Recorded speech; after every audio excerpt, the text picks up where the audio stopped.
My name is Gracie Knight. At 29 years old, I am a sergeant in the United States Army. I have survived the dust storms of Afghanistan, but I nearly died on the hardwood floor of my own suburban Ohio home. I can still remember the weight of my stepbrother Brian's leather belt as he cinched it around my throat, lifting me off the ground.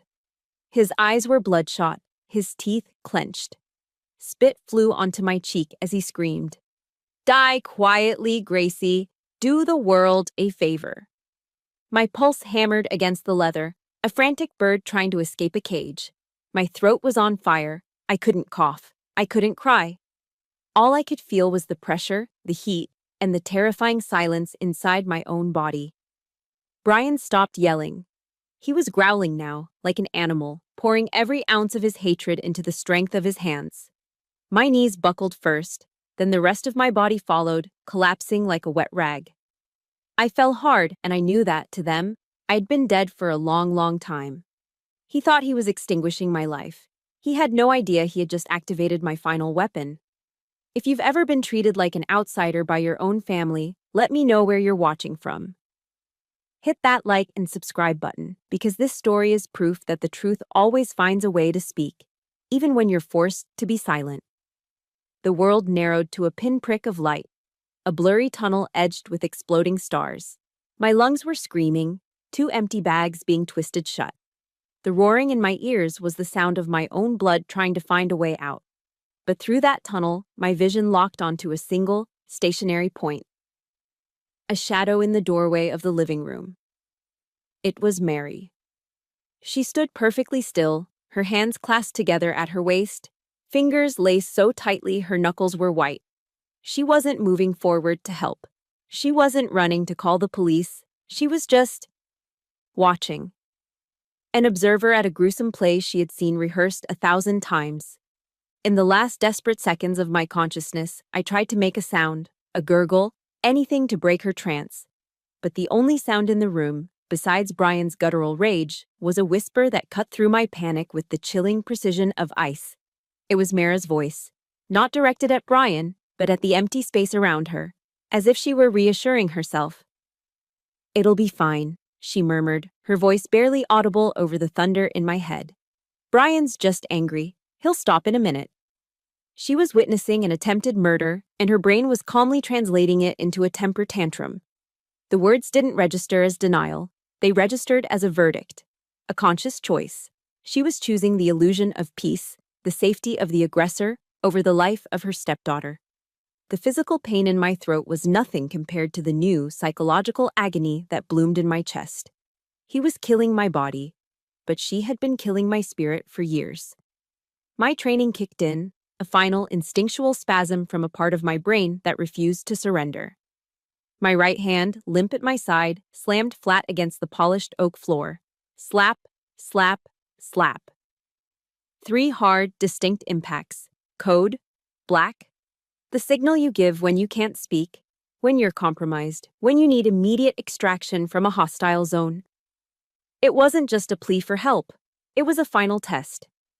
A last, desperate question aimed directly at the woman in the doorway. "Do you see me? Do you see what's happening?" Her silhouette shifted. For a heart-stopping moment, I thought she'd understood. But then I saw her face scrunch into a frown. Not of horror, but of irritation. As if the rhythmic slapping was an annoying noise disturbing her evening. She didn't see a distress signal. She saw a nuisance. And in that simple, dismissive expression, she confirmed everything I already knew. I was utterly and completely alone. The betrayal was so absolute, it was almost clarifying. As the blackness crept in from the edges of my vision, my mind, strangely, became calm. It detached from the burning agony in my throat and traveled backward, not randomly, but with a specific destination. It was searching for an answer to the silent question now screaming through my soul. Why is she letting this happen? The memory surfaced instantly. I was 15 again, standing in this very living room just a few months after my father, Captain Robert Knight, had been killed in action. Mara was carefully taking his photos off the mantelpiece, the one of him in his dress blues, his smile so confident. the one of him holding me on his shoulders, both of us laughing. She placed them face down in a cardboard box with surgical gentleness. "It's just to help Brian," she had explained, not looking at me. "It's hard for him seeing your dad everywhere. He feels like he can't compete." Even then, I knew it was a lie. It wasn't about Brian's feelings. It was about power.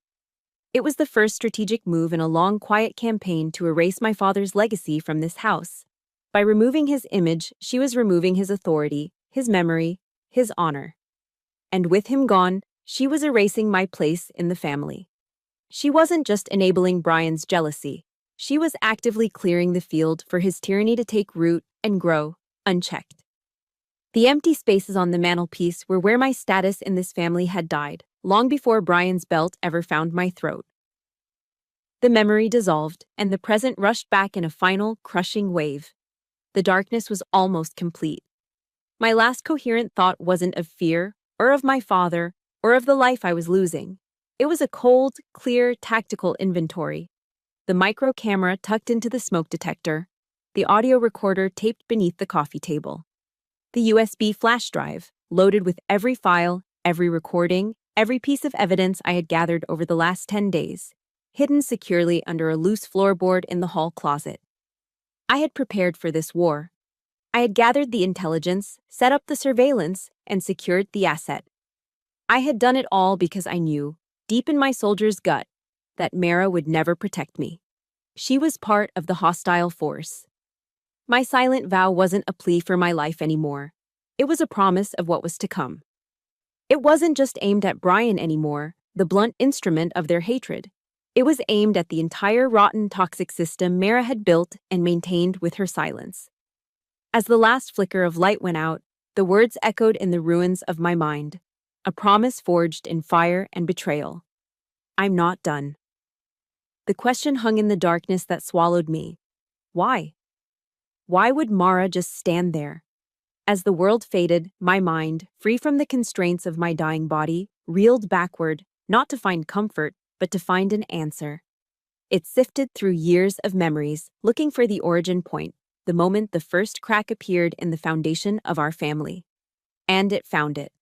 I am 15. The air in our house is thick with the scent of lilies and the suffocating weight of grief. It's been 3 weeks since my father's funeral. 3 weeks since I watched them hand Mara the folded flag that was the last thing to ever touch his casket. That evening, she found me in the garage, staring at the half-finished F-16 model on the workbench. It was the last project Dad and I had started together. She wrapped her arms around my shoulders from behind, her hug surprisingly tight. "I will always love you as my own, Gracie," she whispered into my hair. Always. And in that moment, I believed her. I held on to that promise like a lifeline. A few weeks later, I came home from school to find Brian in the garage. The F-16 was in pieces on the concrete floor, its delicate wings snapped, the cockpit shattered. He'd smashed it with a hammer. When I confronted him, his face was a mask of smug defiance. I ran inside, tears streaming down my face, holding the broken fuselage. I found Mara in the kitchen. Before I could even speak, she saw the wreckage in my hands, looked past me to where Brian was now standing, and her expression softened with a pity that wasn't for me. She turned back to me, her voice gentle but firm. "You can build another one, can't you, honey? Brian is having such a hard time, losing a father figure. Just let him have this one. Just be the bigger person." It was the first time. The first time her love came with a price tag. And the price was a piece of my heart. The promise she made in the shadow of my father's death had an expiration date, and it had just passed. I was the bigger person. I always was. I cleaned up the pieces of the plane, and with them, the pieces of that promise, and threw them both in the trash. 2 years later, I was 17. I sat Mara down at that same kitchen table and told her my decision. I was enlisting in the Army. I needed her signature, as I was still a minor. It wasn't just a career choice, it was an escape plan. A way to follow in my dad's footsteps and get away from the house that was suffocating me. She was hesitant, but she saw the ironclad determination in my eyes. Brian overheard from the living room. He stormed in, his face purple with rage. You think you're better than us, going off to play soldier like him? He shoved me, hard. I stumbled backward over a kitchen chair, my arm twisting at an unnatural angle as I hit the floor. A sickening crack echoed in the room. The pain was white-hot, immediate, but the most painful thing was Mara's reaction. She rushed to Brian's side first, putting a calming hand on his arm, whispering, "It's okay, it's okay," before she even looked at me. On the drive to the emergency room, I sat in the passenger seat, cradling my broken wrist, tears of pain and humiliation silently tracking down my face. Mara didn't ask if I was okay. She didn't ask what happened. She just stared straight ahead at the road and said, her voice dripping with disappointment, "You see, Gracie? I told you not to antagonize him. Now you've gone and made everything so much worse." The doctor put a cast on my arm. But Mara put a cast on my soul. The message was clear. My pain was an inconvenience. My injury was my fault. I was the one who had to manage his anger, absorb his violence, and bear the consequences in silence. The pattern was set. My role was to sacrifice. His was to take. Hers was to justify it. After basic training, I came home on my first leave, walking taller than I ever had in my life. I was a soldier. I had earned my place in the world. I felt so proud when I cashed my first real paycheck. I went to the bank, withdrew almost all of it in crisp $20 bills, and presented it to Mara. "To help out with the bills," I said, beaming.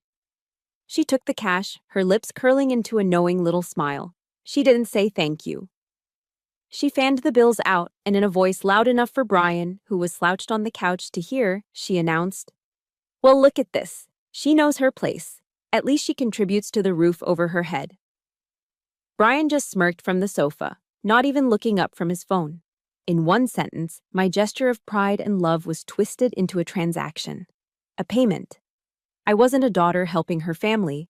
I was a tenant paying rent. The uniform on my back suddenly felt like a costume, my pride a childish fantasy. Over the years, Mara perfected her weapon. It wasn't a fist or a belt. It was a phrase, a mantra she repeated so often it became a curse. "Have some compassion for him, Gracie." That phrase excused everything.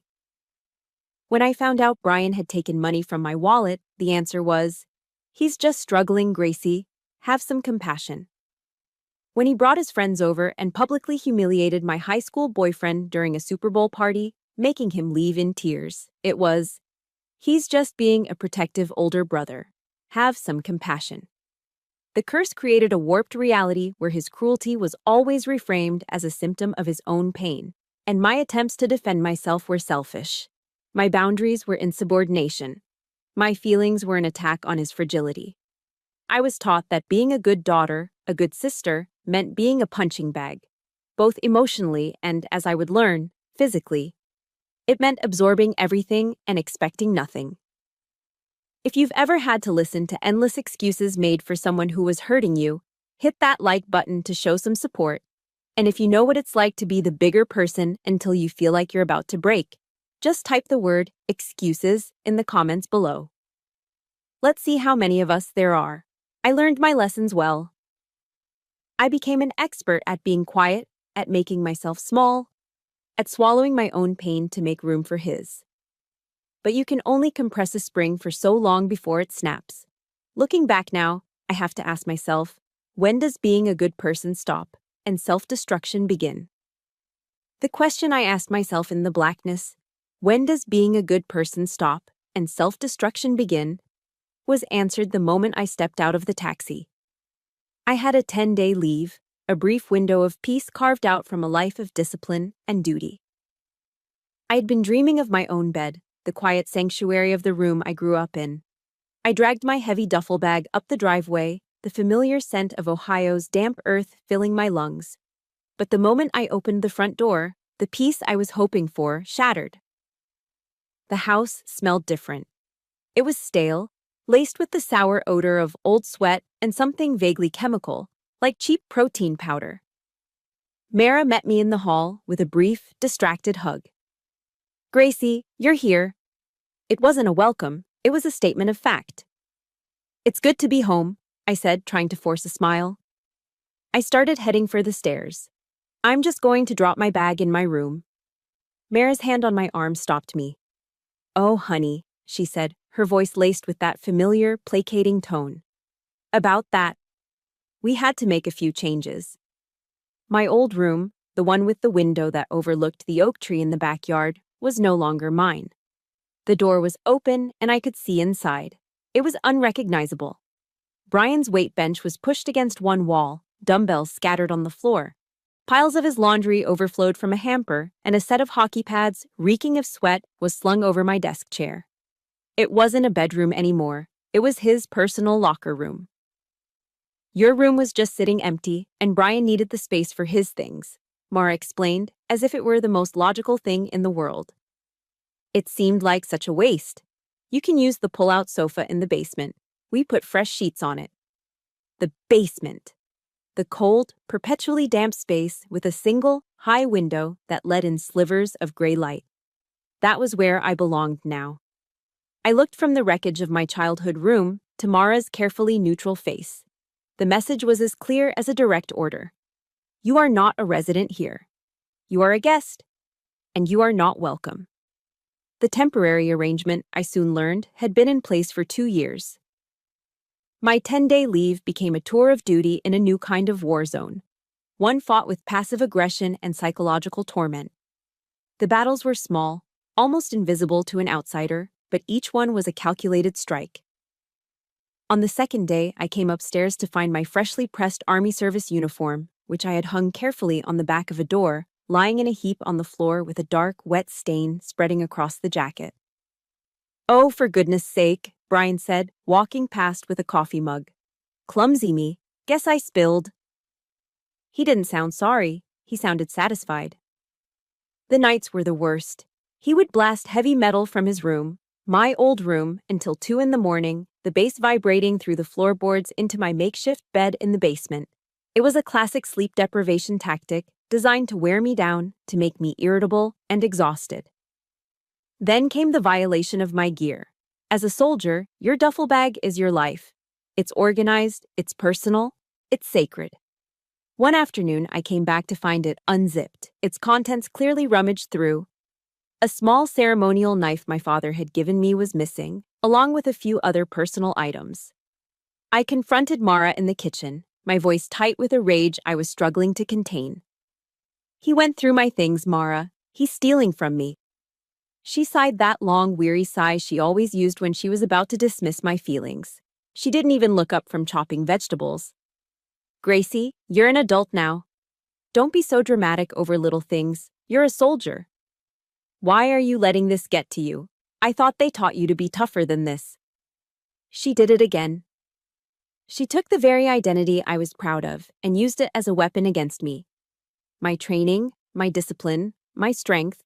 She twisted it all into a reason why I shouldn't have feelings, why I shouldn't be allowed to complain. My resilience was reframed as a weakness for being too sensitive. The breaking point, the moment the war went from cold to hot, came on the 7th night. I was in the basement, trying to read under the dim light of a single bulb, when I heard Brian's voice drifting down from the kitchen. He was on the phone. His voice was low, but the floorboards carried the sound. I crept to the bottom of the stairs, my heart starting to pound, and listened. Nah, man, I can't come out tonight, he was saying. I could hear the smirk in his voice. The bitch is back in town. A pause, then a cynical laugh. Yeah, Sergeant Gracie.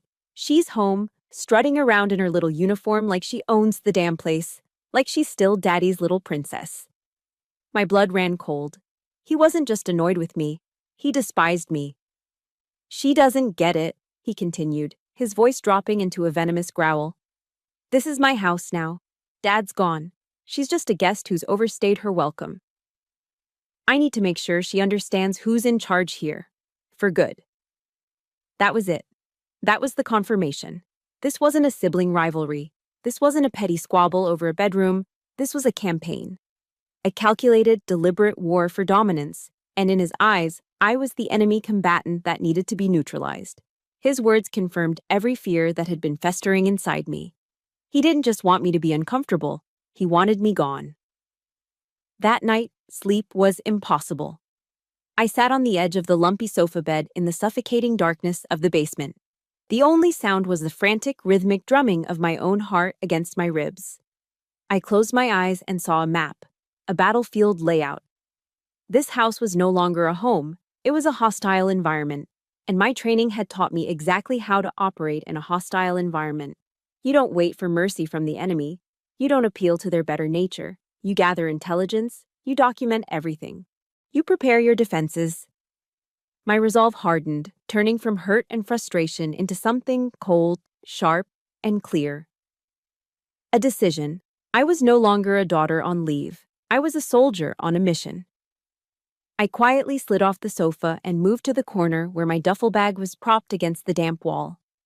My fingers found the zipper, and the sound it made as I pulled it open was the only sound in the silence.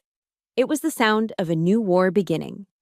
The decision I made in the basement wasn't born of anger, but of cold, hard clarity. My mission had begun. But before I could implement any strategy, I needed to get my head straight. The next day, after another tense, near-silent breakfast, the inevitable clash happened. Brian cornered me as I was heading for the basement stairs. "Still slumming it down there, Sergeant?" he sneered, blocking my path. "Don't you get tired of living in a hole?" I just looked at him, my face a blank mask. "It's quiet." "Yeah, well, don't get too comfortable," he said, stepping closer, his voice dropping. "This isn't your house. You're just a charity case." He then shoved my shoulder as he walked past, a deliberate act of physical dominance. The push sent me stumbling back a step. It wasn't hard enough to make me fall, but it was hard enough to leave a mark, both on my skin and on my resolve. I didn't retaliate. I didn't say a word. I just turned and walked out the back door into the humid Ohio afternoon, the screen door slapping shut behind me. I needed air. I needed a space that he hadn't contaminated. I stood in the middle of our small, patchy lawn, just breathing. The familiar sounds of the neighborhood, a distant lawnmower, the cheerful barking of a dog, kids laughing down the street, felt like they were from another planet.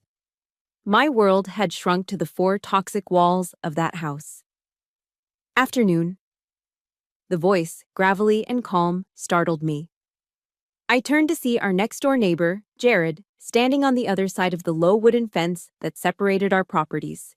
He was a widower, had been for years, and had lived in that house since I was a little girl. A pair of hedge clippers rested in his weathered hands. He was a quiet man, someone who mostly kept to himself. In all the years we'd been neighbors, our interactions had been limited to polite waves and brief comments about the weather. I expected the same now. A nod, a simple, "Hello." Instead, his gaze was direct, and it wasn't focused on my face. It was fixed on my upper arm, where Brian's shove had left the faint, blooming shadow of a bruise against my skin. He didn't mention it directly. He didn't have to. He just looked from the bruise up to my eyes. And I saw something in his expression that I hadn't seen in this house for over a decade. Genuine concern. "Things still rough over there, Sergeant?" he asked, his voice low. The word hung in the air between us. Sergeant. He called me by my rank. He wasn't dismissing me, wasn't using it to call me weak. He was acknowledging me, respecting me. In 2 syllables, this practical stranger had given me more validation than my own family had in my entire life. I felt a lump form in my throat, and for a second, I couldn't speak. I just nodded. "It's been a tough leave," I managed to say. He nodded slowly, as if he understood everything I wasn't saying. "Your dad, Captain Knight, he was a good man," Jared said, changing the subject just enough to put me at ease. "He and I used to solve the world's problems right over this fence after mowing the lawn. Shared a few beers." He paused, a faint smile touching his lips. "He was damn proud of you. Talked about you enlisting all the time." Hearing that, a fresh wave of grief and love for my father washed over me. It was a simple memory, but it was real. It was a piece of my history that hadn't been erased or twisted. Jared leaned against the fence, his voice dropping even lower. "Look, Gracie, I'm not one to meddle in other folks' business, but I've been living here a long time. My hearing isn't what it used to be, but I know the difference between a family squabble and the sound of a bully. There it was. The confirmation. The single validating sentence from an outsider that told me I wasn't crazy. I wasn't being too sensitive. What was happening was real, and someone else could see it. I felt my shoulders, which had been tense for days, relax just a fraction. "Come on over," he said, gesturing with his head toward his patio. "Let me get you a glass of lemonade." I hesitated for only a moment before walking around the fence and into his yard. It felt like crossing into a safe zone. We sat on his weathered patio chairs, and he handed me a tall, cold glass. The sweetness of the lemonade was a stark contrast to the bitterness that had filled my days. We sat in comfortable silence for a while. Then Jared pointed with his chin toward a small discreet security camera mounted under the eave of his roof. It was aimed toward his back porch, but its wide-angle lens clearly covered my entire backyard as well. "Put that up last year," he said casually. "Had some kids stealing packages off porches in the neighborhood. It records everything, 24/7, covers your whole backyard, too." He took a sip of his own drink, then looked me straight in the eye. Sometimes an impartial record is the best thing to have. He didn't elaborate, he didn't offer advice or tell me what to do. He just gave me the information. He armed me with a piece of intelligence that was more valuable than any weapon. For the first time since I'd come home, I didn't feel completely outflanked. I had a piece of high ground. I had an ally providing overwatch. When I stood up to leave, I tried to find the words to thank him, but they felt inadequate. "Jared, He held up a hand, stopping me. He stood up, and I saw the faded outline of a globe and anchor tattoo on his forearm, the emblem of the U.S. Marine Corps. He looked at me, not as a neighbor's kid, but as a fellow service member. "Listen to me, Sergeant," he said, his voice firm but kind.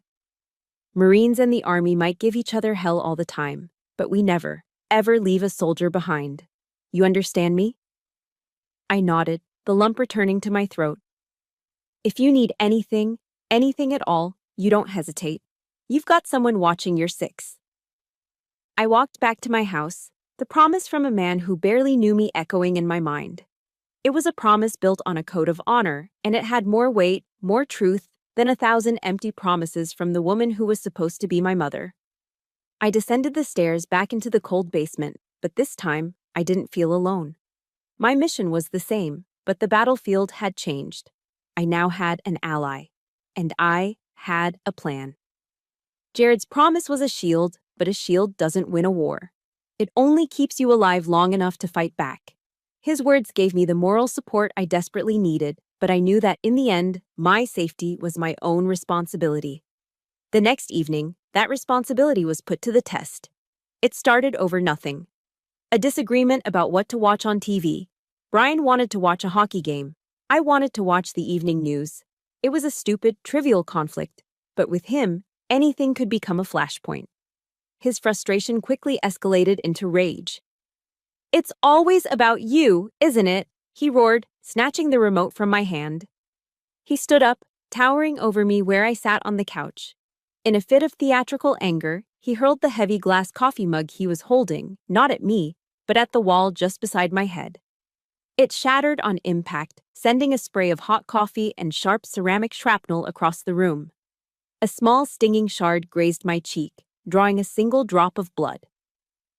The explosion of violence was so sudden, so disproportionate, that I could only stare at him, stunned.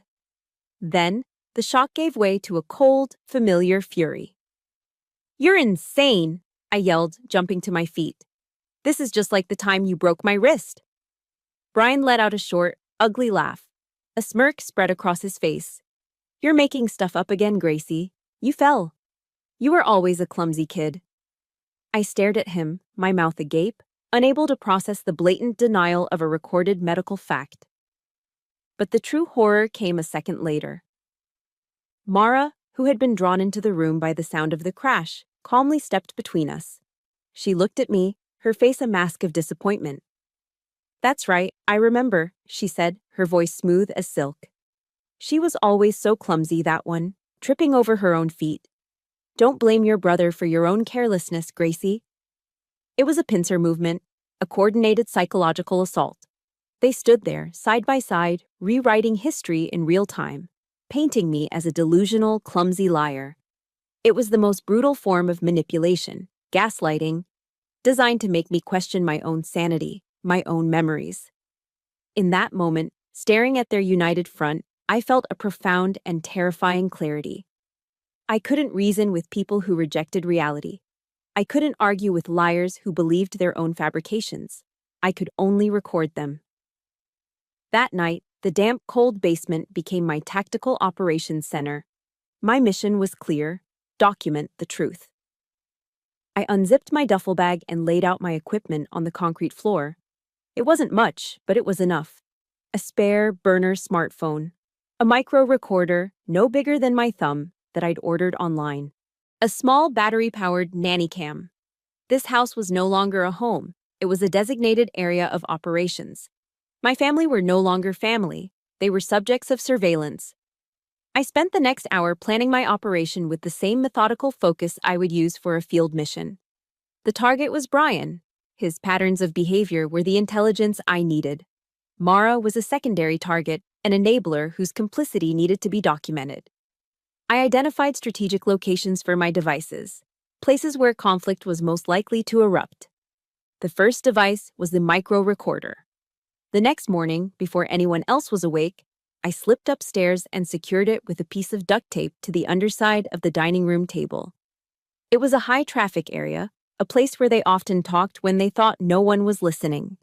The payoff was immediate and more chilling than I could have imagined. That evening, I retrieved the device and huddled in the basement, listening to the recording through my earbuds. The audio was clear. It captured the clinking of forks and knives, then Brian's voice, thick with annoyance. "I can't wait until she's gone," he whined. "It's like having a ghost in the house, a ghost that thinks it pays the mortgage." Then Mara's voice, low and conspiratorial. "Just be patient, honey. A few more days. It'll be over soon." A pause. "I spoke with the lawyer again last week, just to be sure. Robert's will, it's all taken care of. Everything goes to you. She won't get a dime." A cold dread, sharp and suffocating, washed over me. I had to play it back twice to believe it. This wasn't just about resentment or jealousy anymore. This was a calculated, long-term conspiracy. This was about money. My father's legacy. They weren't just trying to push me out of the house. They were trying to erase me from our family's history entirely, cutting me off from the last thing my father had left for me. This new information changed the threat level. This wasn't just a domestic dispute. I was a soldier in a potentially dangerous situation, and I had a duty to report it. I opened my laptop and composed a new, encrypted email. The recipient was my commanding officer, Colonel Ford. My fingers flew across the keyboard, my language precise and professional, stripped of all emotion. Subject: Request to log official report. SGT Neitzer. Requesting to officially log a report regarding an unstable domestic situation encountered during my current leave period. The situation involves escalating hostility, which may pose a direct threat to my personal safety. I am taking measures to ensure my own security. Will keep you apprised of any developments. Very respectfully, Sergeant Gracie Knight. I hit send, my heart pounding. The response came in less than 5 minutes, a testament to the efficiency and concern of a good leader. Subject: Request to log official report. SGT Knight message. Received and understood, Sergeant. Report has been officially logged. Your safety is the priority. Follow your training. We have your back. Stay safe. Ford. I closed the laptop, a wave of profound relief washing over me. The words, "We have your back," were a lifeline. I wasn't just a daughter fighting a lonely battle in a basement anymore. I was Sergeant Knight, an American soldier. And the United States Army knew I was in a war zone. I wasn't fighting alone. With my resolve solidified, I took the final piece of equipment from my bag, the small battery-powered camera. There was one more strategic location that needed surveillance: the living room, the very heart of the house. I knew, with a soldier's certainty, that the final battle would be fought there. And I would be ready for it. The final night of my leave felt heavy. thick with an unspoken tension that permeated every corner of the house. I spent the evening in the basement, meticulously preparing my uniform for my departure the next morning. Laying out the deep blue Army Service uniform jacket was a ritual, a way of reconnecting with the person I was outside of these walls, Sergeant Knight. I polished the brass buttons until they gleamed and carefully pinned my father's medals, his bronze star, his purple heart, next to my own. This uniform wasn't just a set of clothes, it was a legacy. It was my father's honor and my own, woven together. I carried it upstairs to the living room to hang it, ensuring it wouldn't get wrinkled. As I smoothed the lapels, the door swung open, and Brian stumbled in. He reeked of stale beer and cheap whiskey, his eyes bloodshot and unfocused. He stopped when he saw me, a slow, malicious grin spreading across his face. Well, well, well, he slurred, his voice a low growl. Look what we have here. Playing dress up? He lurched forward. Before I could react, he snatched the uniform jacket from my hands. The scent of alcohol washed over me, acrid and suffocating. You and this stupid clown suit, he spat, his words thick with years of resentment. Always pretending you're so much better than everyone else. And then he did it. He threw the jacket onto the hardwood floor. The metals clattered against the wood with a sound that seemed to echo in the silent room. Then, deliberately, he ground the heel of his heavy work boot onto the purple heart, scraping it against the floor. A fire I didn't know I possessed erupted in my veins, burning away all fear, all hesitation, all pain. There was only ice-cold rage. I looked at him, my voice devoid of any emotion. It was a flat, lethal command. Pick it up. He laughed, a harsh, ugly sound. What? You gonna cry to mommy? He taunted, taking a step toward me. You gonna tell her how the big bad brother was mean to you? I didn't flinch. I stood my ground, my posture as rigid as if I were at attention. I held his gaze and spoke with the chilling calm of a soldier who knew the battle had finally arrived. Or the whole world will hear you in this recording. I slowly raised my burner phone, which had been recording audio from my pocket since he walked in. The screen was lit, the red recording icon a pulsing beacon in the dim light. I watched his face cycle through a storm of emotions. First, drunken confusion. Then, dawning comprehension. It was followed by a flash of pure animal panic in his eyes. And finally, as he realized he was cornered, the panic morphed into something else, something terrifying. A mask of pure, unadulterated malice. The last shred of humanity vanished from his face, replaced by the primitive rage of a predator. You bitch! He hissed, the words barely a whisper. And then he lunged.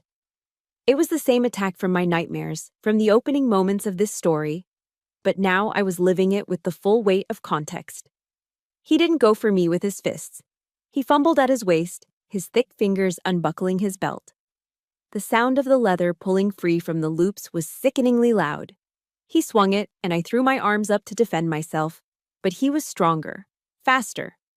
He brought it around my neck, pulling it tight.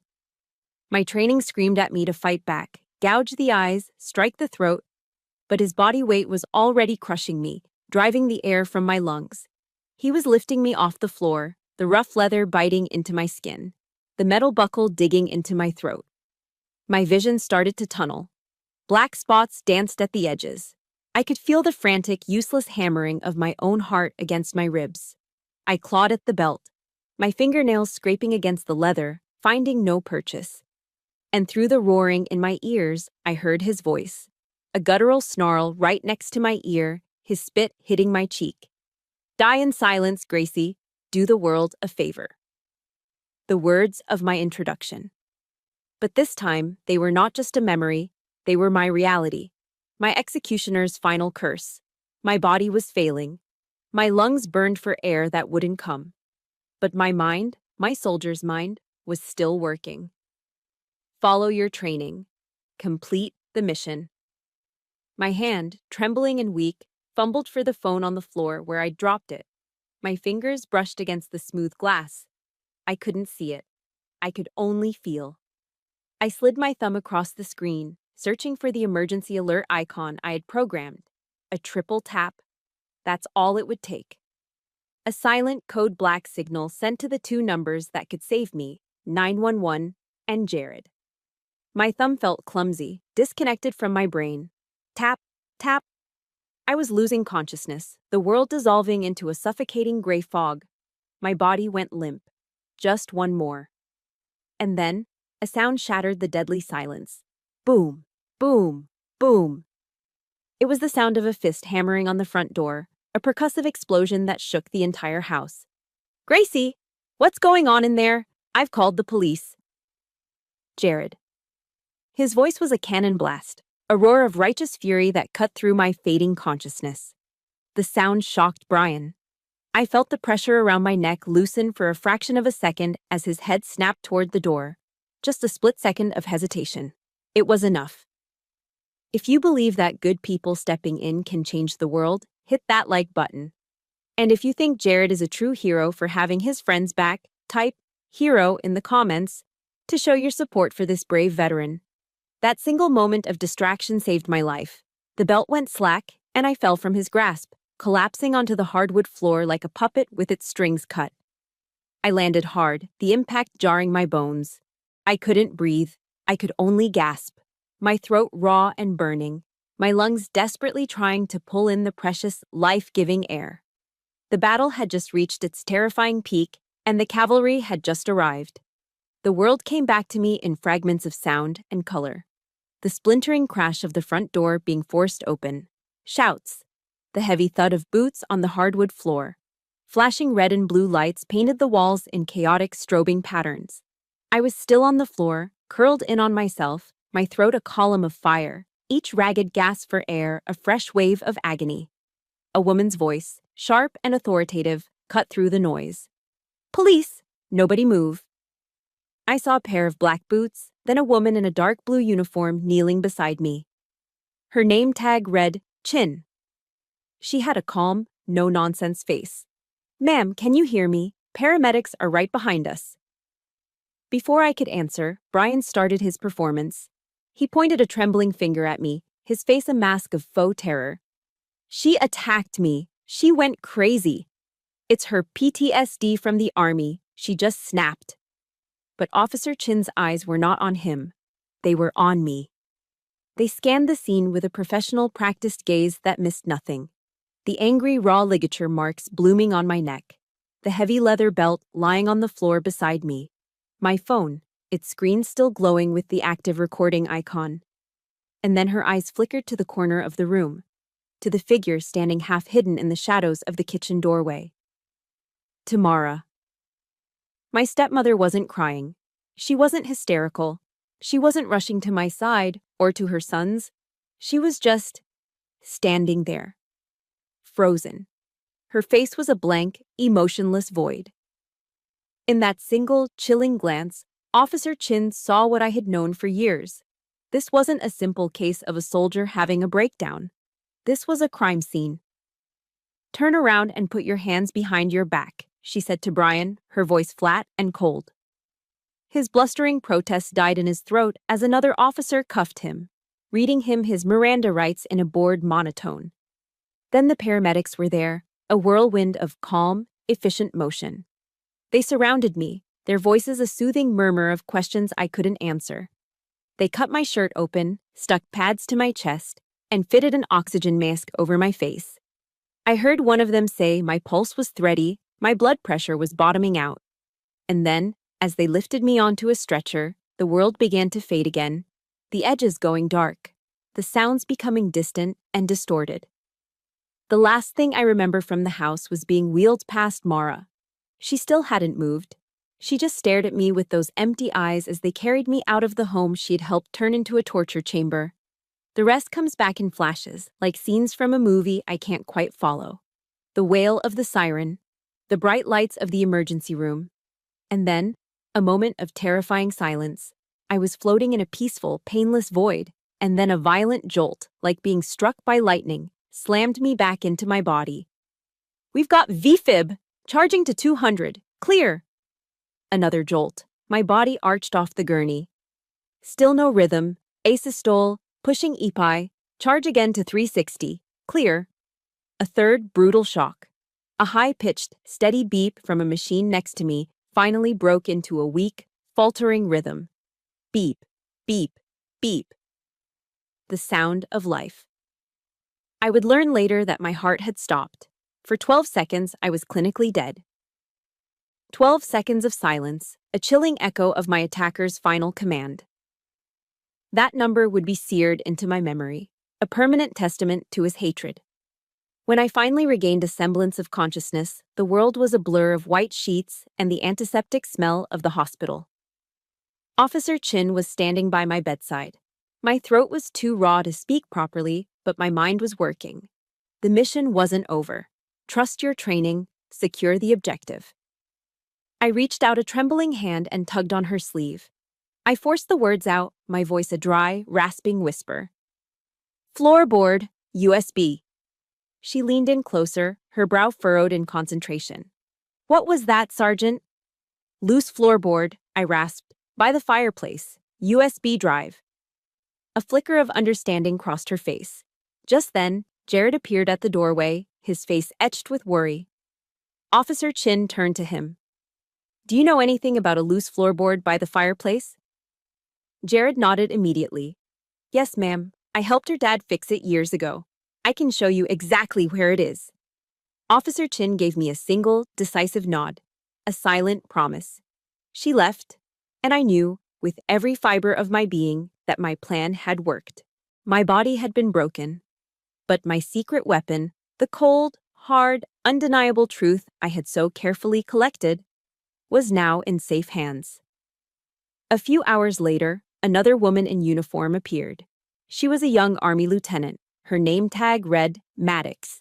She was a liaison officer, sent from my base.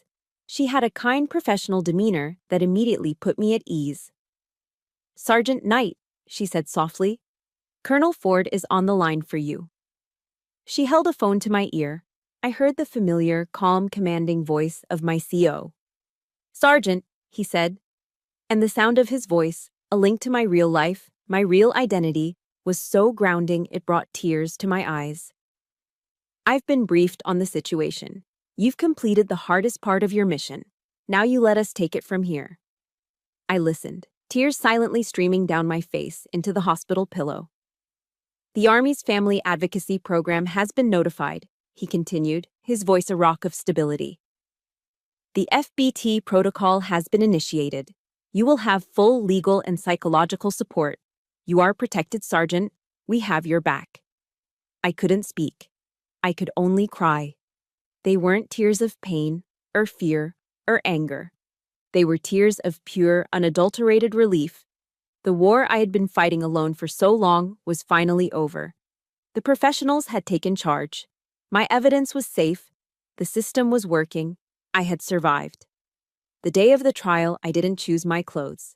My uniform chose me. Months had passed, months of physical therapy for my throat and psychological counseling arranged by the Army. Months of preparing, of steeling myself for this final battle. When I walked through the heavy wooden doors of the courtroom, the silence that fell was a physical thing. I wasn't wearing a victim's somber suit. I was wearing my Army service uniform, the deep blue jacket perfectly pressed, the brass buttons gleaming under the fluorescent lights. My medals, including my father's, were aligned with military precision over my heart. My back was straight, my shoulders were squared, my steps were measured and confident as I walked to the prosecution's table. I was not here as Gracie Knight, the broken stepdaughter. I was here as Sergeant Knight of the United States Army, an officer who had sworn an oath to the truth. I felt their eyes on me. I turned my head slightly and saw them. Brian, looking pale and sullen in an ill-fitting suit, sat beside his lawyer. And next to him, Mara. She looked smaller, diminished, her hands clutching a purse in her lap. When she saw me, saw the uniform, her eyes widened with something I couldn't quite decipher. Shock, maybe, or fear. She looked away immediately. My uniform was a statement they couldn't refute. I was not the clumsy, delusional girl they had created. I was a soldier, and this was my field of battle. The trial proceeded with a methodical, almost clinical precision. The prosecutor, a sharp woman named Ms. Davies, built her case brick by brick, laying a foundation of indisputable fact. The emergency room doctor was first. He testified about the severe laryngeal trauma, the hypoxia, the deep bruising. He explained in cold medical terms how close I had been to death. He confirmed that for 12 seconds my heart had shown no electrical activity. The words, clinically dead, hung in the air. And I saw a few jurors shift uncomfortably in their seats. Then came Jared. He walked to the stand with the steady posture of a Marine, his testimony clear and unwavering. He described hearing the argument escalate, the sickening thud he heard through the wall, and the desperate, guttural sounds that followed. He told them about the code black alert he received on his phone. His voice, filled with a quiet, righteous anger, never wavered. He was the anchor of truth, the outside world confirming that the horrors inside that house were real. And then, Ms. Davies called her next witness. The prosecution calls Mara Miller to the stand. Mara walked to the witness box as if in a trance. Her testimony was a masterpiece of minimization. She painted a picture of a difficult family dynamic, of two siblings who just didn't get along. She described the incident as a terrible argument that got out of hand. She claimed Brian had a temper, but would never seriously hurt anyone.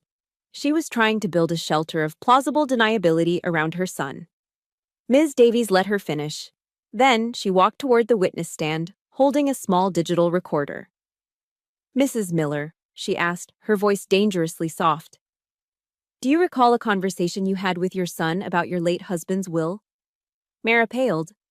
I don't remember any specific conversation." "Perhaps this will refresh your memory," Ms. Davies said. She pressed play.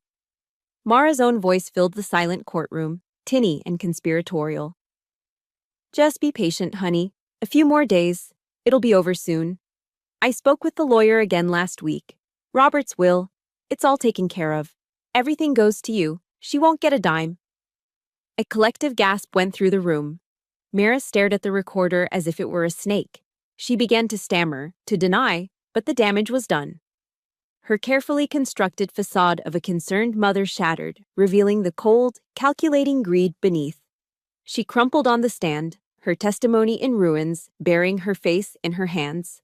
But Ms. Davies wasn't finished. She had saved the secret weapon for last. "Your Honor," she said, addressing the judge. "The prosecution would now like to present Exhibit A, a synchronized audio-video recording of the events on the night of the attack." The courtroom lights dimmed. A large screen descended from the ceiling. For the next few minutes, the entire room was transported back to my living room floor. They saw it all through the grainy, unblinking eye of the nanny cam, perfectly synced with the crystal-clear audio from my phone. They heard the slam of my uniform on the floor. They heard Brian's slurred, venomous words. They heard my cold command, "Pick it up." They heard my voice, calm and steady, revealing the existence of the recording. And then they saw the lunge. The video was brutal, chaotic, but the audio was the true horror. The jury listened in rapt, horrified silence. They heard my choked, desperate gasps for air. They heard the sickening sound of the leather belt tightening. They heard Brian's guttural, animalistic snarls. And then, they heard the words that sealed his fate, whispered with pure malice. "Die in silence, Gracie." The sound of Jared's fist hammering on the door was like a gunshot in the silent courtroom.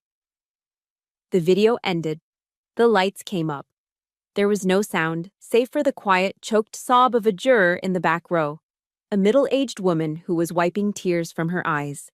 The rest of the jury just stared at Brian, their faces masks of cold disgust. They didn't need much time. The jury filed out and returned in just under 2 hours. The foreman, a grim-faced man in his 60s, refused to look at the defendant as he handed the verdict to the bailiff. The judge read the single sheet of paper. "On the charge of attempted murder, we the jury find the defendant, Brian Miller, guilty." The word landed like a hammer blow. The judge proceeded directly to sentencing, citing the overwhelming evidence and the brutal nature of the crime. "Brian Miller, I hereby sentence you to a term of 12 years in state prison." That's when Brian finally broke. He exploded from his chair, a stream of vile curses erupting from his mouth, all directed at me. "You did this! You ruined my life! You bitch!" But I didn't look at him. I didn't give him the satisfaction. As the bailiffs restrained him and dragged him from the courtroom, my eyes found Mara. I looked at her, searching for anything: remorse, sadness, regret. I found nothing. Her eyes were empty, hollowed out, a vacant space where a soul should have been. In that moment, I understood. Justice had been served. But the price was a family that had been irrevocably, completely, and finally shattered. The war was over, but I was standing alone in the ruins. You would think that the moment the judge's gavel fell, the moment justice was served, a wave of elation would wash over me. You would think I'd feel triumphant, victorious. I felt none of that. As I walked out of the courthouse, past the scrum of local news reporters, the only thing I felt was a profound, bone-deep exhaustion. The war was over, but the adrenaline had faded, leaving behind nothing but the hollow ache of the battlefield. The army, true to its word, took care of me. I was granted extended leave and checked into a quiet, discreet recovery facility for service members in a peaceful corner of Virginia. It wasn't a hospital, it was a sanctuary. A place for soldiers to heal from wounds that weren't always visible. My days fell into a gentle rhythm of therapy sessions with a brilliant psychologist named Dr. Evans, long walks through the wooded grounds, and hours spent simply sitting in silence, learning how to breathe again without the constant weight of fear on my chest. Dr. Evans was the one who handed me a book. "I think this might speak to you," she said. It was Daring Greatly by Brené Brown. I started reading it that afternoon, and I couldn't put it down. I devoured every page, every word resonating with a truth I had felt but never been able to name. I underlined a sentence that hit me like a physical blow. Vulnerability is not weakness. It's our greatest measure of courage. And I realized, sitting there in the quiet of my room, that my intelligence operation, my collection of evidence, hadn't just been a tactical maneuver. It had been an act of profound vulnerability. I had been forced to look my own trauma in the face, to document it, to own it. I had to dare greatly, to stand in the arena and present my brokenness as evidence, not of my weakness, but of his crime.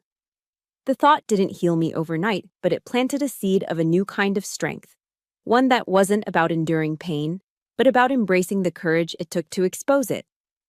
About a month into my stay, a letter arrived. The envelope was addressed in Mara's familiar, looping handwriting. For 2 full days, I just looked at it, sitting on my nightstand. It felt like a ghost from a past I was trying so hard to escape. Finally, with Dr. Evans's encouragement, I opened it. The letter was 5 pages long, a rambling, self-pitying monologue. It was filled with excuses disguised as apologies. She wrote about how scared she'd been, how Brian had always been a difficult child, how she was so afraid of being alone after my father died. She never once took full responsibility for her choice to stand by and watch me die. The letter ended with a question that made my stomach turn. "Can we please find a way to start over? I miss my family." I read it once. Then I read it again. The old Gracie would have felt a surge of rage. The younger Gracie would have felt a flicker of pity. But the Gracie sitting in that room felt neither. All I felt was a deep, quiet, and profound sadness. A grief for the mother I never had, and the family she was still trying to pretend we were. I mourned the loss of an idea, a dream of what could have been. I spent the next week thinking about my response. I knew I had to write back, not for her, but for me. I needed to draw the final line in the sand. I sat down with a pen and a single sheet of nice stationery. My hands were steady. "Mara," I wrote, "I have read your letter. I believe that on some level, you are sorry for what happened. But forgiveness and reconciliation are not the same thing. Forgiveness does not require me to forget, nor does it require me to re-enter a situation that nearly cost me my life. So, yes, I forgive you. I forgive you for my own sake, so that I no longer have to carry the weight of your choices. I wish you peace. But our paths must now go their separate ways. This is not an act of hatred. It is an act of self-preservation. This is my boundary." I signed my name, folded the letter, and sealed the envelope. As I dropped it into the mailbox, I didn't feel anger or even sadness anymore. I felt clean. I felt a quiet strength that came from choosing my own well-being, finally. A week before I was scheduled to leave the facility, I got a call from the lawyer the Army had assigned to me. He informed me that, as part of the legal proceedings, the house in Ohio was being put up for auction to settle the estate. A wave of panic washed over me. That house held so many ghosts, so much pain. But it was also the last physical piece of my father I had left. The thought of strangers living within those walls, erasing the last traces of him, was unbearable. And then, an idea took root. A wild, audacious, terrifying idea. I'd received a significant sum from a victims' compensation fund, and with the support of a grant from a veterans assistance program, it was just enough. "Wait," I said to the lawyer, my heart pounding with a new, fierce energy. "Don't sell it. Is there a way I can buy it?" The lawyer was silent for a moment, surprised. Then he said, "It's unorthodox, Sergeant, but it's possible." The decision was made in an instant. It was a choice born not of fear, but of defiance. I would not run from the ghosts of my past. I would not let Brian and Mara be the final chapter in that house's story. I would go back. I would face the memories, the pain, the very floorboards where I almost died. I would not just reclaim a piece of property. I would reclaim my history, and I would rebuild my fortress from the ashes. A year has passed. Time, I've learned, doesn't heal all wounds. But it does give you the space to learn how to live with the scars. And in that time, I have been rebuilding. The house, my father's house, is unrecognizable. The dark, oppressive walls that held so many secrets are now painted a warm, bright white. Sunlight streams through new, larger windows, chasing the last of the shadows from the corners. The contractors wanted to replace the oak floors in the living room, to sand away all the history and the hurt. I told them no. I let them polish the wood until it shone like honey, but I had them leave a few of the deeper, faded scratches near the fireplace. They are reminders, not of the pain, but of what can be survived. The house needed a new name, a new purpose. It's no longer just a home, it's a foundation. I call it Fort Grace. Fort, for the strength and safety it now represents, and Grace, for the unearned kindness we must learn to give ourselves in order to heal. It's now a transitional home, a registered nonprofit providing temporary sanctuary and support for female service members dealing with trauma. The irony is not lost on me. The living room, the very spot on the floor where I drew my last breath, has become the heart of it all. This afternoon I'm sitting there, on a comfortable new sofa, a mug of chamomile tea warming my hands. Across from me sits a young woman, a Marine Lance Corporal no older than 22.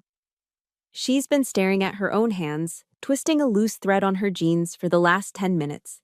This is her third day at Fort Grace, and she has barely spoken a word.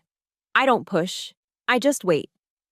The silence in this room is no longer a weapon. It is a shield. It is a space to gather your thoughts. Finally, she looks up, her eyes swimming with unshed tears. "He told me," she whispers, her voice cracking, "that no one would ever believe me, that I was overreacting, that I was broken." My heart doesn't break for her. It holds steady, because a broken heart can't help anyone. A steady one can. I put my mug down and lean forward, making sure she can see the absolute sincerity in my eyes. I don't offer advice. I don't give her platitudes or tell her she's strong. I give her the one thing I know she needs, the one thing I almost died for lack of. "I believe you," I say, my voice soft but firm. "You are not overreacting, and you are not broken. You are safe here, and you are not alone." The dam breaks. She begins to sob, not loud, violent cries, but the quiet, exhausted tears of someone who has been holding on for too long. And as I sit with her, simply bearing witness to her pain, I feel a final piece of my own fractured soul click into place.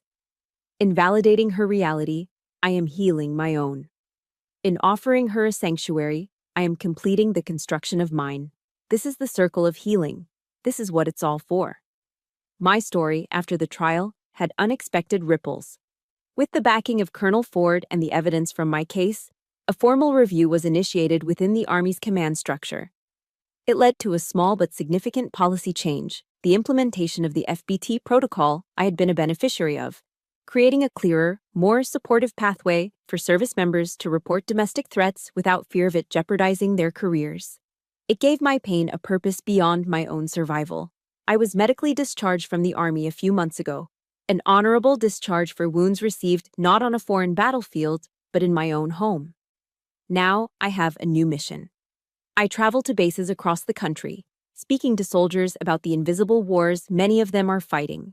I share my story, not as a tragedy, but as a testament to the power of evidence and the courage of speaking up. I turned my personal war into a public service. The sun is beginning to set now. The young Marine is resting peacefully in one of the upstairs bedrooms. My old room, now a bright, safe space. I walk out into the backyard, the same yard where I met Jared a lifetime ago. He's still next door, a constant quiet presence, always ready with a cup of lemonade and a knowing nod. The Ohio sky is on fire, painted in brilliant streaks of orange, pink, and purple. I stand there, breathing in the cool evening air, and my hand drifts up, my fingers unconsciously tracing the faint, silvery line on my neck. The scar doesn't ache anymore. It doesn't burn with the memory of betrayal. It's just a part of me now. A map of where I've been. A testament to the battle I fought. It is not a mark of weakness. It is the emblem of a soldier who won the most important war of her life. The last rays of sunlight wash over me, warm and golden. And for the first time in what feels like a lifetime, standing on the ground I reclaimed, in the fortress I built from the ashes, I feel completely and utterly at peace. My journey to this peaceful sunset wasn't about erasing the past, but about building a future from its ruins. My story is proof that even the deepest scars can become maps that lead us home to ourselves. I know many of you listening have walked through your own fires and found your own kind of strength. If my story has touched you in any way, please consider hitting the like button and subscribing to the channel. We share these stories to build a community of survivors. For today's comment, I'd be honored if you would share one word that represents your own resilience. Thank you for listening.